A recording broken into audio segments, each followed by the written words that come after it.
दोस्तों आज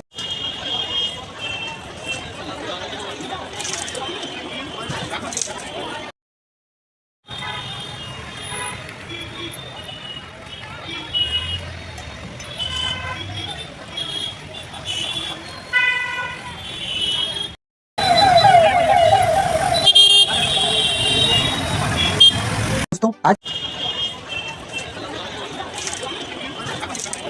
जय श्री श्याम।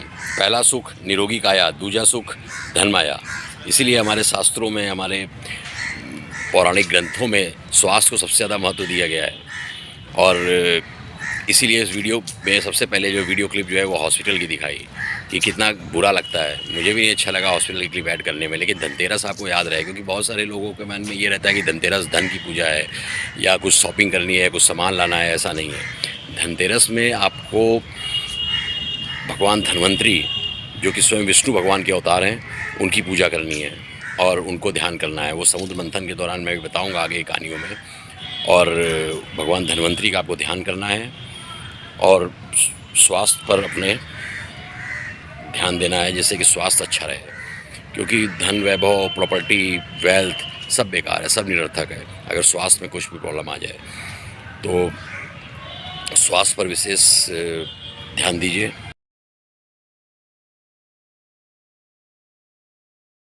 भगवान का धन्वंतरी अवतार विष्णु भगवान के, उनका महत्व को समझते हुए भारत सरकार ने भी धनतेरस को नेशनल आयुर्वेदा डे या राष्ट्रीय आयुर्वेद दिवस के रूप में मनाने का या घोषित कर दिया है इसको।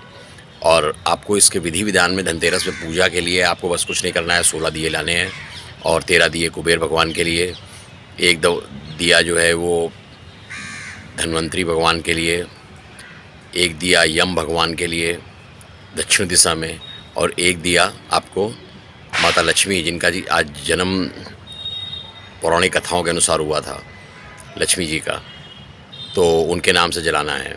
तो ये 16 दिए आपको लाने हैं। और पात्र के रूप में जैसे कि बर्तन खरीदने की प्रक्रिया होती है, तो उसके लिए कहानी है, वो बताऊंगा। और आपको एक तांबे का कोई जग या कॉपर जग ये आपके पास होगा ही। अगर होगा तो कोई बात नहीं, आपको मार्केट से बस गणेश लक्ष्मी लाना है।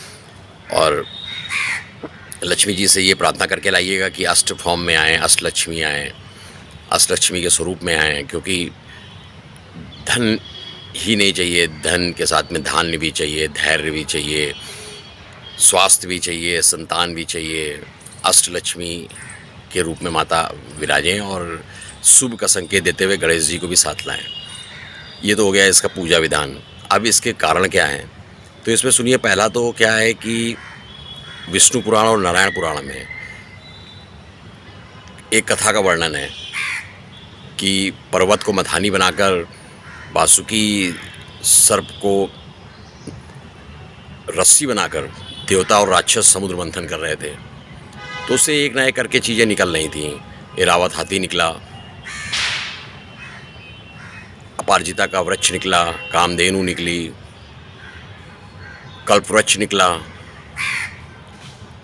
पांचजन्य शंख निकला जिसको विष्णु भगवान ने ले लिया, चांद निकला जिसको शंकर भगवान ने अपने सर में लगा लिया।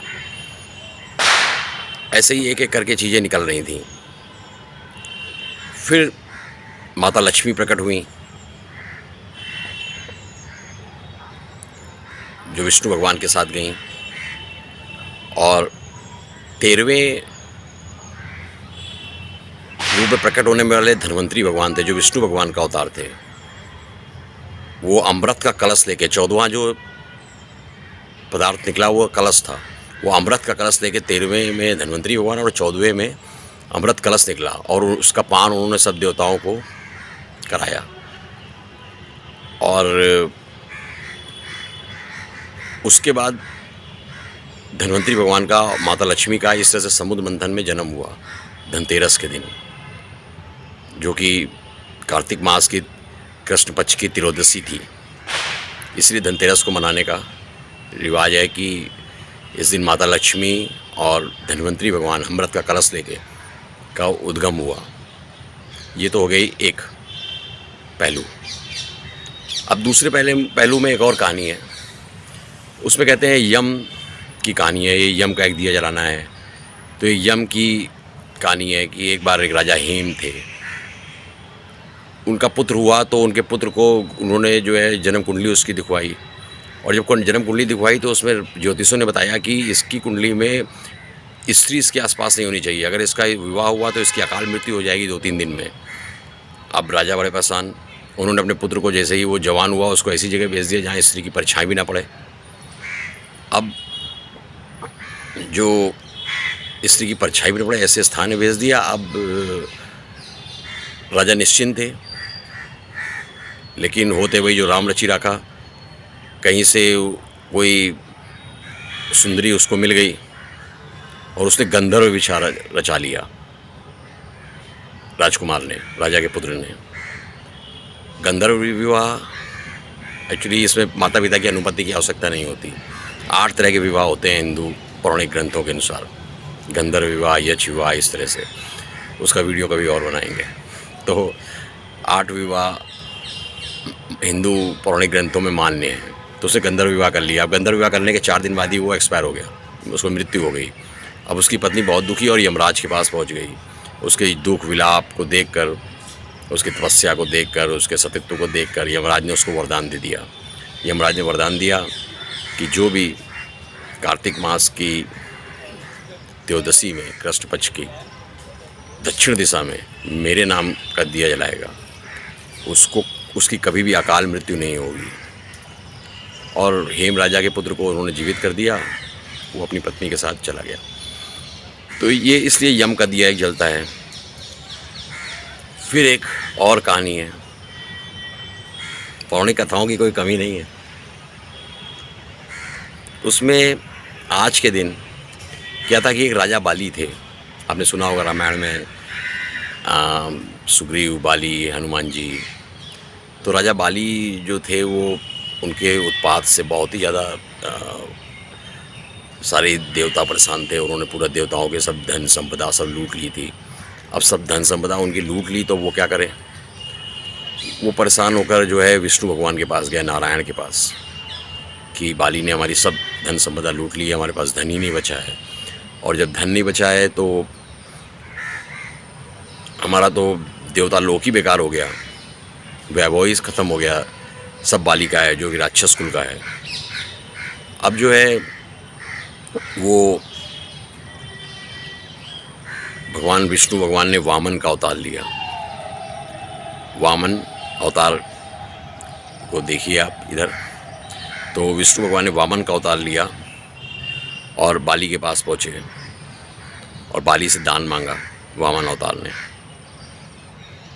तो बाली ने ब्राह्मण को देखकर दान देने के लिए हाँ कर दी, लेकिन बाली के जो गुरु थे वो थे शुक्राचार्य। वो समझ गए ये वामन और कोई नहीं ब्राह्मण है, ये दान ने पता नहीं क्या मांग ले। जैसे खाटू श्याम बाबा से श्री कृष्ण भगवान ने उनका शीश मांग लिया था। तो शुक्राचार्य जो कि बाली के गुरु थे, तो उन्होंने कहा बाली से कि तुम जो है इस ब्राह्मण को मांगे तो अब देना नहीं। अब बामन मांग रहा है, अब राजा बाली, तो बामन ने कहा कि राजा अब ये आपने यज्ञ किया है, अब इसके बाद मुझे जो है कुछ दक्षिणा दो। तो उनका जो मांगो बताओ, बाली ने कहा अपने घमंड में। और राजा जब बाली उसको देने के लिए शपथ लेने लग गए कि ये चीज़ें आपको देंगे, तो कमंडल में शुक्राचार्य जो कि गुरु थे बाली के, वो चले गए। उस जहाँ से पानी निकलता है कमंडल से, उसमें वो चले गए शुक्राचार्य, बहुत छोटे से रूप को लेकर, जैसे कि पानी निकले ही ना शपथ लेने के लिए। तो वामन अवतार ने क्या किया, एक कुश जो उनके हाथ में था उससे वो जहाँ से पानी निकलता है कमंडल का, वहाँ पर डाल दिया। तो उससे उनकी शुक्राचार्य की एक आँख फूट गई और वो निकल गए उससे कमंडल से। और बाली ने अपना पानी लिया और शपथ ली। तो पहली शपथ में उन्होंने, बाली ने कहा भगवान से, वामन अवतार से, कि आप जो है मांगिए। वामन अवतार ने कहा कि पहले मैं 3 पग में आप हमें सब चीज़ें दो। मेरे एक पग में जो आ जाए वो दे देना, दूसरे पग में जो आ जाए वो दे देना, और तीसरे पग में जो आ जाए वो दे देना। तो वामन अवतार ने अपना पहला पग रखा तो उसने देखा पूरी पृथ्वी आ गई, बाली को देना पड़ा पूरी पृथ्वी को उनको। वामन अवतार ने दूसरा पग रखा तो वो पूरा अंतरिक्ष आ गया। अब वामन अवतार तीसरा पग रखते इससे पहले ही बाली ने अपना सर रख दिया वामन अवतार के पास और कहा प्रभु हमें माफ़ करो। और इस तरह से देवताओं को धन वैभव उनकी संपदा जो बाली ने लूट ली थी वो सब वापस की। और इस तरह से वो जो दिन था जिस दिन ये सब धन संपदा देवताओं को वापस हुई वो था कार्तिक मास के कृष्ण पक्ष की त्रयोदशी जो कि धनतेरस है। धनतेरस बनाने का एक ये भी कारण है, दूसरा कारण हो गया। अब तीसरा कारण ये है कि कहते हैं कि ब्रह्मा जी के मानस पुत्र थे पुलस्त्य। ब्रह्मा जी के मानस पुत्र थे पुलस्त्य, और पुलस्त्य जो है वो उनका एक पुत्र था विश्रवा। तो विश्रवा पुत्र जो है पुलस्त्य मुनि का पुत्र था। पुलस्त्य मुनि ब्रह्मा जी के मानस पुत्र थे, विश्रवा पुलस्त्य मुनि का पुत्र था। पुलस्त्य मुनि की जो है का जो पुत्र विश्रवा थे उसकी दो शादियाँ हुई थी। एक देव योनि की महिला से हुई थी, एक राक्षस योनि की महिला कैक्सी से हुई थी। तो विश्रवा मुनि की जो कैक्सी से जो राक्षस कुल की जो महिला थी उससे जो शादी हुई उससे रावण विभीषण और कुंभकर्ण ये उत्पन्न हुए। और उनकी जो देवकुल की पत्नी थी विश्रवा मुनि की उससे कुबेर उत्पन्न हुए। तो आप समझ सकते हैं कि रावण के सौतेले भाई कुबेर थे। अब कुबेर जो थे वही लंका के मालिक थे, सोने की लंका के। अब रावण इतना शक्तिशाली हुआ कि उसने पूरी सोने की लंका कुबेर को, अपने सौतेले भाई कुबेर को हटा दिया वहाँ से और कब्जा कर लिया। कुबेर भागकर जो है शंकर जी के द्वारपाल बन गए। फिर कुबेर को आगे जाकर आज के दिन धनतेरस के दिन लक्ष्मी जी का खजांची बना दिया गया, कैशियर। क्योंकि लक्ष्मी जी उत्पन्न हुई थी समुद्र मंथन से, तो उनका जो कैशियर या खजांची वो कुबेर भगवान है। तो आज 13 दिए जो हैं वो कुबेर भगवान के नाम से, या धनतेरस के दिन 13 दिए कुबेर भगवान के नाम से जलाए जाते हैं।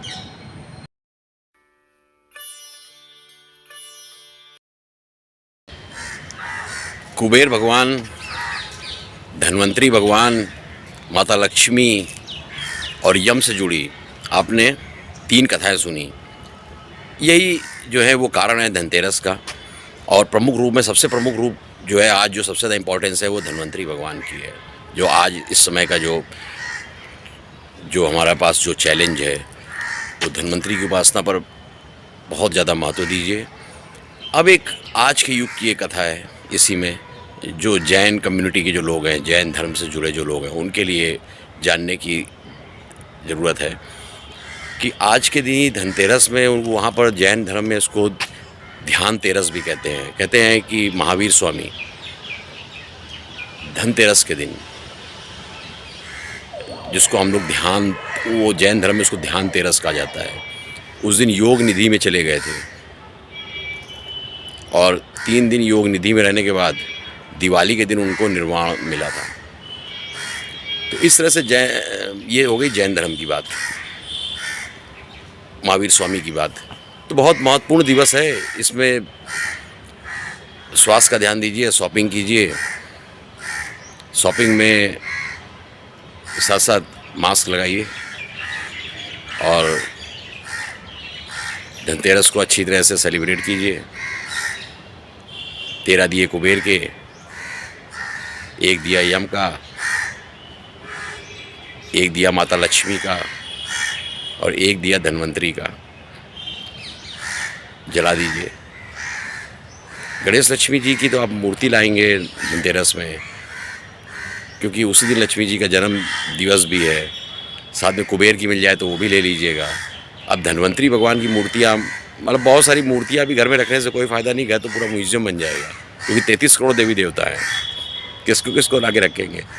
कामदेव, रति, ऐसे 33 करोड़ देवी देवता है, बहुत सारे हैं। तो अब जैसे भाई ब्रह्म समाज था, जिसकी स्थापना 20 फरवरी 1828 में हुई थी। तो उस ब्रह्म समाज में जिसके जो संचालक थे राजा राम मोहन राय थे, उसमें तो मूर्ति पूजा एकदम वर्जित थी। वो मूर्ति पूजा पर विश्वास ही नहीं करते थे। वो कहते थे मन आंखें बंद करो और मन में भगवान को याद करो। ऐसा बुद्धिज़्म में भी है कि आप भगवान को आप मन में याद कीजिए।